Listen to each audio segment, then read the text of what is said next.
Hola, bienvenidos a un nuevo capítulo de Pensamiento Matemático, en el que los volveremos a hablar del lado divertido de las matemáticas. Ya te atrapé! ¡Te espero aquí! ¿Y ahora qué mosca te picó? Esa que va ahí es la mosca más rápida de la historia. Es tan impresionante, quería grabarla para subir a internet, pero sale todo borrosa. Ni aguantas nada. Si te tiene así de loco una mosquita que vuela más o menos a 8 kilómetros por hora, imagínate lo complicado que sería grabar algo mucho más rápido. Más rápido que la mosca más rápida de la historia, solo se me ocurre el avión más rápido de la historia. No, mucho más rápido que esa carcacha. De hecho, al límite último de velocidad impuesto por las leyes de la física, 300.000 kilómetros por segundo, la velocidad de la luz. Híjole, no quiero ni imaginarlo. Yo estaba tratando de grabar la mosca pensando que iba a ser más fácil, pero más fácil que tomar una foto fue imposible. Bueno, tampoco te pongas triste. Eso pudo pasar porque un video es en realidad una serie de fotografías que pasan una tras otra a alta velocidad y que nuestro ojo y nuestro cerebro procesan, obteniéndose el efecto de movimiento. Es el mismo principio que se usa en los libros animados o folioscopios, esos que tienen dibujos o imágenes que cambian un poquito de página en página y que al ojearlos hacen una mini escena en movimiento. Elemental, mi querida Vidmar. Ahora sí como que ya le voy agarrando el rollo. En la generación y procesamiento de imágenes, además de la velocidad, hay un montón de cosas que influyen, como has podido ver. Visitemos a un fotógrafo profesional para que nos platique con más detalle. Hola jóvenes en TV, bienvenidos. Estamos con el fotoperiodista Víctor Medina. Hola Víctor, ¿cómo estás? Hola, ¿cómo estamos? Todo muy bien por acá. Muchas gracias por la invitación. Vamos a iniciar con la entrevista. Víctor, ¿qué métodos para generar imágenes han existido hasta la actualidad? Yo creo que desde la antigüedad se ha sabido porque hemos encontrado evidencia de las pinturas en las paredes. Desde ese entonces se busca generar una imagen o plasmar una imagen a través del tiempo, a través de la historia, o simplemente generar algún recuerdo o algún plan que se tuviera en mente. Y de ahí en adelante, ¿no? Tenemos ejemplos de todo tipo, desde la ilustración, el arte, las pinturas, pasándonos a la fotografía, el cine, incluso imágenes de tipo médico, ¿no? Como los rayos X. Siempre hemos tenido esa necesidad de plasmar una idea, de plasmar algún pensamiento o de plasmar simplemente algo que está pasando con nosotros. Claro, y como una forma también quizá de a través de estas imágenes poder trascender, contar una historia que perdure en el tiempo, ¿no? Exactamente, guardar esa historia, guardar un momento, guardar una emoción, guardar un sentimiento. El cine es eso, son imágenes, es movimiento, la fotografía como tal es eso, es emoción, es sentimiento, es plasmar un momento de la historia. Conocemos la guerra, conocemos qué es lo que ocurrió a través del tiempo gracias a la fotografía, gracias a la pintura, gracias a esas personas que plasmaron un momento del tiempo a través de la imagen. Víctor, ¿qué factores o qué parámetros influyen en una buena calidad fotográfica, de una imagen fotográfica? Mira, yo tengo una especie de teoría que ha sido adaptada por varios autores. Tiene que ver, para mí una buena fotografía tiene que tener la emoción, tiene que tener un momento decisivo, como lo decía Henry Cartier-Bresson, tiene que tener un momento de la velocidad, el tiempo, la exposición, todo en sincronía, jugando para hacer una imagen, pero que además tiene que guardar esa emoción, tiene que tener un momento específico de la historia.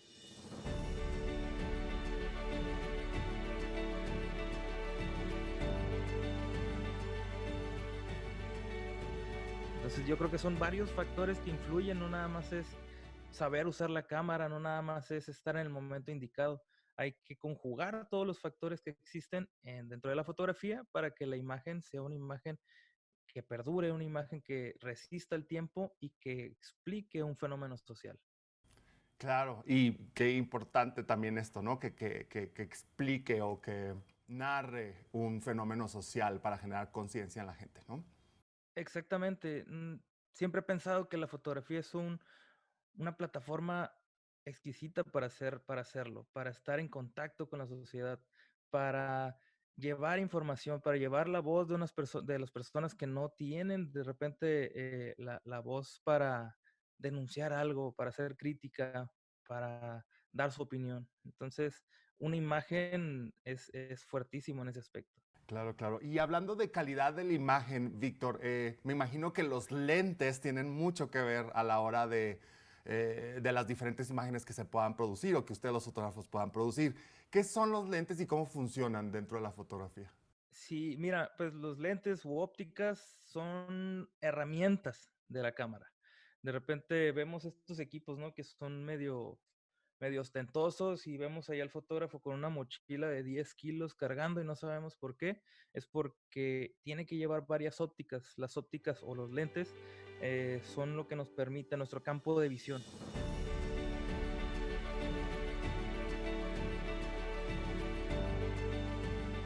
Entonces, hay ópticas de todo tipo, hay ópticas que son muy abiertas, panorámicas, hay ópticas que son tipo zoom, que es el lente largo este que vemos en los partidos de fútbol o en los juegos de béisbol, que son para alcanzar largas distancias. Y por supuesto, hay una gran diferencia entre los lentes. De repente también vemos ahí precios exorbitantes de lentes muy caros que tienen que ver con la luminosidad de cada lente. Entonces, hay lentes que son para no precisamente para eso, pero por ejemplo los de deporte que son un poquito más grandes, tienen un diafragma mucho más amplio que es para captar más luz a mayor velocidad y que nos permite hacer fotografías muy distintas. Entonces, de repente vemos las fotos de las Olimpiadas y son fotografías espectaculares, pues, están muy lejos, es una distancia muy larga, en condiciones a veces de muy poca luz y que se congela a la perfección lo que está ocurriendo. Entonces, las ópticas nos sirven para adaptarnos a la situación como parte de la herramienta que es la cámara.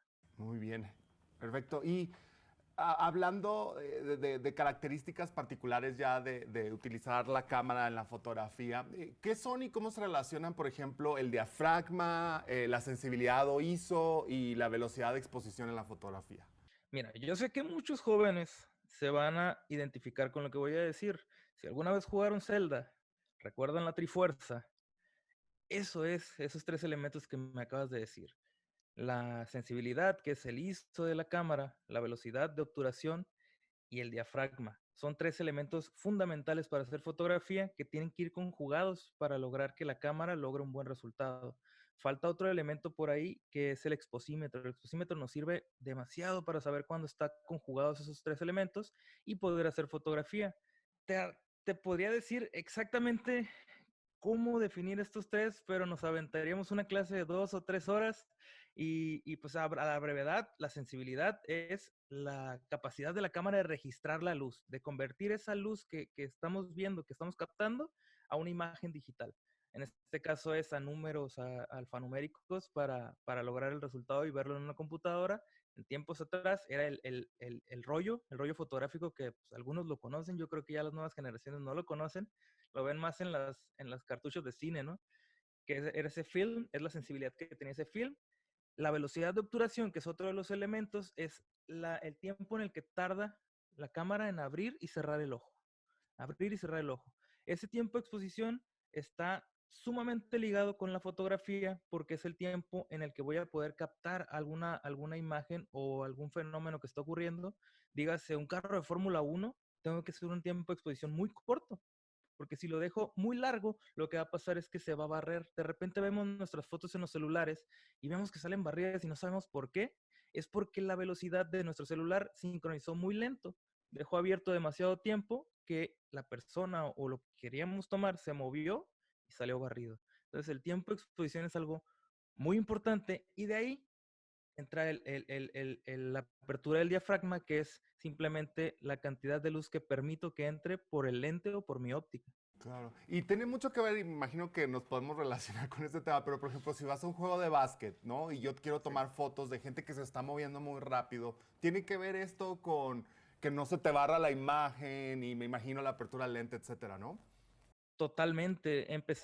Yo siempre he tenido algunas reglas ahí para hacer fotografía deportiva, sobre todo en lugares con poca luz, como son los estadios, los auditorios, que es la de pensar primero qué es lo que necesito. Esta regla, los tres elementos se conjugan conforme el fotógrafo tenga la idea o tenga en mente qué es lo que quiere lograr.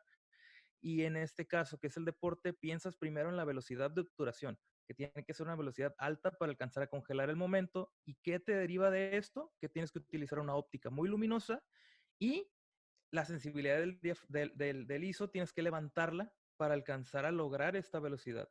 Porque si tú no compensas los otros elementos, te va a salir una imagen oscura, te va a salir una imagen o muy oscura o muy clara. Muchas gracias, Víctor. Y por último, en 2 tweets, mi pregunta sería, ¿cómo utilizas las matemáticas en tu profesión, así en 140 caracteres? ¿Y a qué sabe la luz, Víctor? ¿Cómo utilizo las matemáticas? Aunque no parezca, la fotografía está llena de matemáticas, está por todas partes plagada de matemáticas y lo veía hace unos días apenas con el sentido de la distribución que tiene la composición en las imágenes, que la composición fotográfica es algo muy importante, es cómo distribuimos los elementos que tenemos enfrente para armar un cuadro. Esa simetría que de repente vemos, además no nada más se queda en lo que estamos viendo, sino en el uso de la cámara. De repente los números son bien importantes. El ISO 100, 200, 400, cómo va aumentando esas fracciones, las fracciones de la luz que utilizamos. Entonces, las matemáticas están 100% plagadas en la fotografía y a veces no nos damos cuenta. Y la otra pregunta que me haces, que es, ¿a qué sabe la luz? Yo creo que es algo muy filosófico que también nos pudiéramos aventar horas discutiendo de esto, pero yo creo que la luz sabe exactamente lo mismo a lo que sabe la vida. Entonces, a mí me gusta plasmar la vida, me gusta plasmar todos los matices que tiene la vida, desde lo trágico hasta lo más alegre, y la luz es fundamental para mí. Yo no puedo pensar en mi profesión sin tomar en cuenta la luz. Víctor, qué interesante. Muchas gracias. Platicar contigo fue un placer. Muchas gracias por tu tiempo. Y jóvenes, muchas gracias por aquí. Continuamos en este programa. Gracias, Víctor. Muchas gracias por la invitación. ¡Guau! Aunque todo el tiempo estamos rodeados de imágenes físicas y en movimiento, no me había puesto a pensar en cómo se hacían. La fotografía es un mundo apasionante en el que la ciencia y el arte se entrelazan y conviven en perfecta armonía. Sí, muy bonito todo eso, pero a mí lo que más me gusta es la velocidad. Elemental, mi rápido amigo, pero no te aceleres demasiado. Antes de continuar, tenemos que hablar del parámetro más importante para la fotografía: la luz. Y para eso, tengo al invitado perfecto para aclarar todas nuestras dudas. ¡Vamos!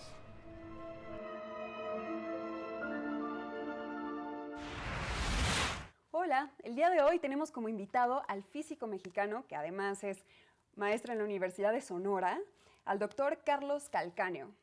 ¿Qué tal, doctor? Buenos días. Buenos días, ¿qué tal?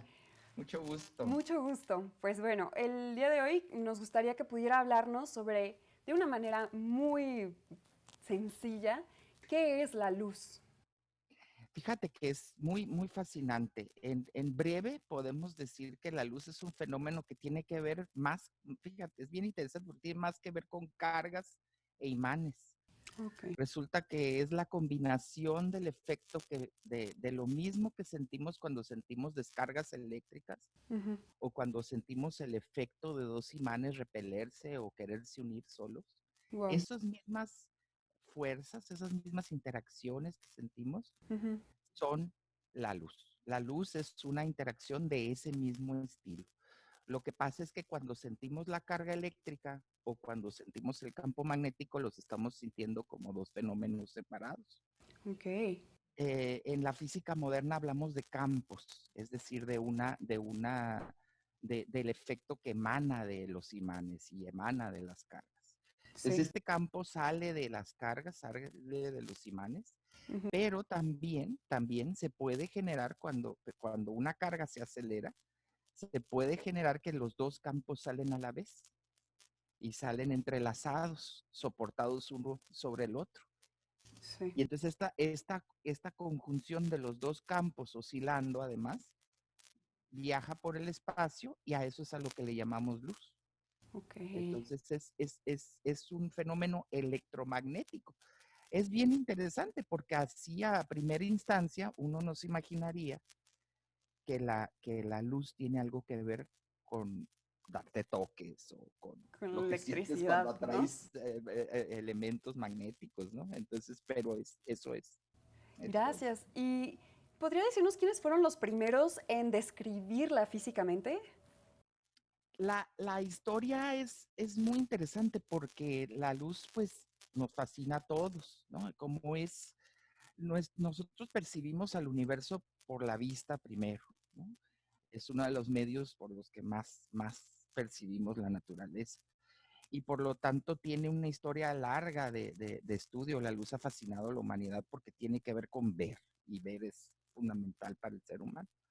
Los griegos ya describían la luz. De hecho, la palabra óptica, que es el estudio de la luz, es una palabra griega. Desde entonces, Ptolomeo estudiaba la luz. Hay recuentos así, leyendas, porque parece ser que no pudo ser, pero hay una leyenda de que Arquímedes usó espejos para enfocar la luz del sol y destruir los barcos de los romanos que venían a atacar una isla y una fuerte griego ahí en Sicilia, ¿no? En aquellos entonces estamos hablando de entre el 214 y 212 antes de Cristo, hace mucho. Entonces desde los griegos se estudia la luz, pero en la época de oro de la era islámica, los árabes estudiaban también la luz y ellos lograron estudiar, matematizarla incluso. Y fue ya en el Renacimiento, este, cuando se le dio, digamos, la versión que conocemos actualmente, sobre todo de la parte de la óptica geométrica, la parte que trata la luz como si fueran rayos que vienen en línea recta y rebotan de los objetos. Entonces, esta óptica que muy probablemente estudiamos en la prepa o estudiamos en la secundaria, aunque no le llamen así, ¿verdad? Pero cada vez que estudiamos y que nos ponen una imagen de espejos y el rayo llegando y reflejándose y toda esta idea del ángulo de incidencia, el ángulo de reflexión, que yo sé que se estudia desde la primaria, porque mi hijo lo estudia.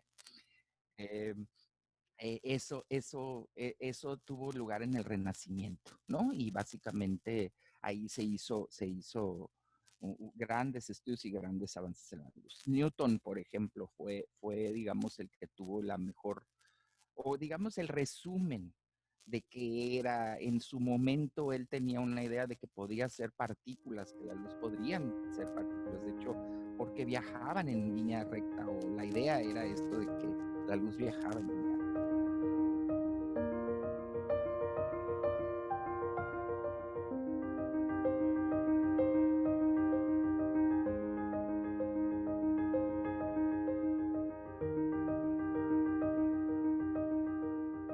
Sorprendente, ¿no es así? Muchísimo. Ahora sí que como dice mi paisano Yair, estoy totalmente alucinado. Igual me quedé yo esta mañana cuando leí una gran noticia. Un grupo de investigadores de la Universidad de Quebec en Canadá acaba de diseñar y construir la cámara más rápida del mundo, capaz de capturar imágenes a una velocidad de 10 trillones de cuadros por segundo. No inventes, suena que es un montononal, de verdad. Sí, nada menos que un 10 seguido de 18 ceros. Para que te des una idea, nuestro cerebro forma imágenes con la luz que llega al ojo usando alrededor de 24 cuadros por segundo. Puede sonar a que es poco, pero aún así es una maravilla. Elemental, compañera. ¿Y esta supercámara me servirá a mí para grabar a la mosca más rápida de la historia? Sin duda, pero también cosas mucho más rápidas como unas de luz. Con ello, se pueden estudiar sus propiedades físicas como nunca antes. Se trata de un desarrollo tecnológico impresionante.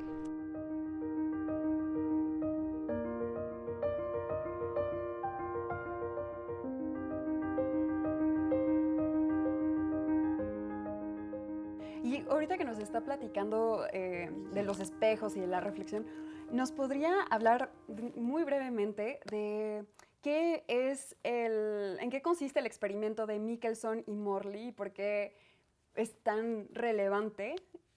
Sí, lo que pasa es que, fíjate, para esa época, la luz, muchas personas pensaban que, bueno, por allá en el siglo XV, por allá, ¿no? Muchas personas pensaban que la luz viajaba de manera infinita, o sea, que no había velocidad entre la emisión de la luz y su llegada a nosotros. y esta idea persistió hasta la época de Galileo. Galileo fue el primero que dudó de eso y de hecho él pudo medir que existía una diferencia entre los eclipses de Júpiter. Dependía si de las lunas de Júpiter por Júpiter. Júpiter oculta sus lunas. Y entonces había una diferencia de la observación en las lunas de Júpiter cuando se observaba a Júpiter más cerca o cuando se observaba más lejos. Entonces eso le dio a Galileo la idea de que la luz tenía una velocidad. Entonces Michelson fue la primera persona que pudo hacer una medida, bueno, que no la primera, pero la que hizo las medidas, digamos, más cuantitativas de esa velocidad, ¿sí? O sea, que pudo irle dando desde Galileo ya se sabía que tenía que ser una velocidad finita, que no viajaba de manera infinita, pero Michelson fue el primero en idear experimentos para poderla medir. Ok. Y el experimento de Michelson-Morley es importante porque ya estamos hablando a finales del siglo XIX, principios del siglo XX. En esa época ya se sabía plenamente que la velocidad de la luz era finita, pero ahora el problema era que como a estas alturas el modelo de la luz como partícula ya se había descartado y ahora lo que se tenía era la idea de la luz como un fenómeno de ondas que se propagaban en un medio, pues resulta que había que pensar en el medio. Las únicas ondas que se conocían en esa época eran como las ondas de agua en un estanque o las ondas de aire. Y entonces esas ondas son es el medio propagándose, ¿verdad? Claro. Cuando tú ves una cuerda vibrar, es la cuerda, lo que se mueve es la cuerda. Cuando tú ves las ondas en el agua, lo que se está moviendo es el agua, ¿verdad? Entonces, cuando decían la luz es un fenómeno ondulatorio, pues lo automático que pensaron las personas que estudiaban física de la época era qué es lo que está ondulando. Sí. Y entonces inventaron un medio. Ahora, este medio tenía que tener propiedades muy especiales, tenía que ser súper elástico, muy elástico, y a la vez ser sumamente delgado, así, súper diluido. Entonces, el experimento de Michelson-Morley lo que quería hacer era, porque si tú tenías un medio, entonces la luz iba a viajar diferente si tú ibas en la dirección del medio y si ibas en contra del medio. Imagínate, si tú eres un nadador y vas nadando con la corriente, puedes nadar más rápido. Disculpe, doctor, no contamos con tanto tiempo. Digo, creo que los chicos podrán así interesarse para seguir investigando como a detalle de este experimento y por qué fue como tan relevante. Me gustaría que pudiera decirnos así rápidamente ¿qué matemáticas le recomendaría a los jóvenes de preparatoria para poder estudiar y entender la física de la luz? Fíjate que es muy importante que aprendan trigonometría, que aprendan geometría, que se concentren mucho en esta idea de la parte geométrica, porque eso sirve mucho para entender la obra. Wow, ¿sí? Perfecto. Por un lado. Y luego, por otro lado, pues sí necesitan saber álgebra, necesitan concentrarse en sus cursos de álgebra, porque mucho lo que van a hacer es buscar incógnitas, buscar relaciones entre cantidades, y el álgebra es fundamental para poder hacer eso. Perfecto. Y disculpe, en este programa nos hemos estado haciendo una pregunta que nos gustaría compartirle. A ver. ¿Usted a qué sabe la luz? ¿A qué podría decirnos que sabe la luz? He estado pensando en eso y la luz a mí me sabe como metálico, como cuando pones una moneda, si pusieras una moneda limpia en tu boca. A eso siento que sabe la luz, que sabe a metal, que sabe a algo muy sólido, muy frío, pero eso es lo que yo he pensado. No, se me hace muy interesante la pregunta porque uno siempre piensa en términos de lo que ve, claro, y no en términos de lo que pudiera saber. Pero yo creo que metal. Pues muchas gracias por esta entrevista, doctor. Gracias por su tiempo y por compartirnos un poco de su conocimiento. Esperamos que a ustedes les haya servido toda esta información y que sigan teniendo mucha curiosidad acerca de la luz. Y bueno, vamos a lo que sigue. Fascinante. Nos encantaría conocer su opinión sobre este tema a través de nuestras redes sociales. ¿Qué sabor creen que tenga la luz? ¿Será uno solo o más? Lo único que tienen que hacer es usar el hashtag Elemental y listo. Nos despedimos en esta ocasión con una frase que me encanta del pintor John Berger. Lo que hace a la fotografía un extraño invento es que sus materias primas principales son la luz y el tiempo.